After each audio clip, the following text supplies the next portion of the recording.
Hello， 大家好，我是张宇先生，我是张宇太太。哦，今天要去哪里？今天呢，我们要去一个很兴奋的行程啊，看我们的婚姻关系。等一下，这个其实是被推翻的，我等一下再讲为什么。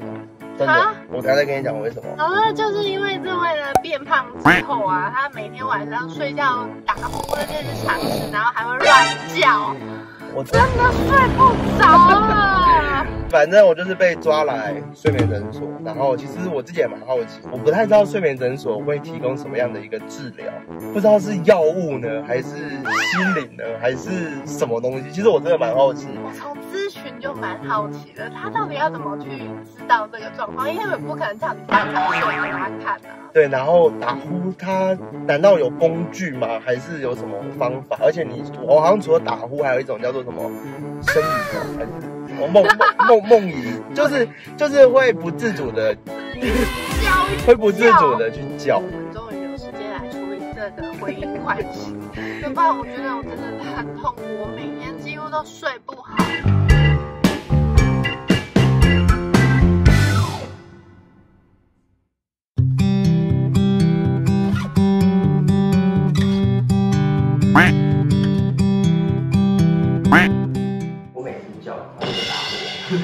然后有的时候被打，就是打醒。我记得可能都是在2点到4点，还有早上大概6点多的时候。有人在笑，我很认真在陈述，因为他想要终止这个状况。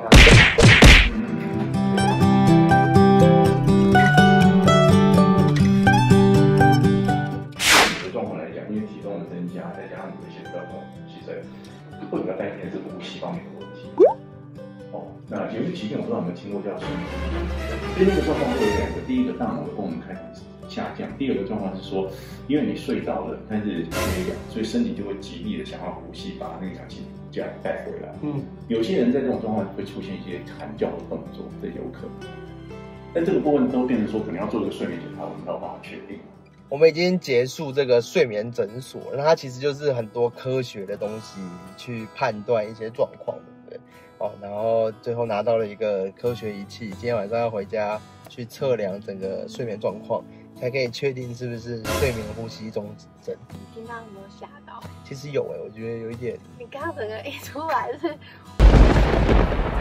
没有，因为我原本以为是什么夜呻吟这种症状，你知道有这种症状，就是会乱叫，可是后来医生说好像就是因为体重的关系，然后可能会造成呼吸中止，好像还蛮严重的，就是睡一睡就可能会。不是因为这个较严重，是因为你有可能严重的缺氧啊，或是这种。对啊，就是会呼吸中止。医生是把这个叫归类为身体在警告你说，我呼吸不到气了，所以是一种求救的讯号。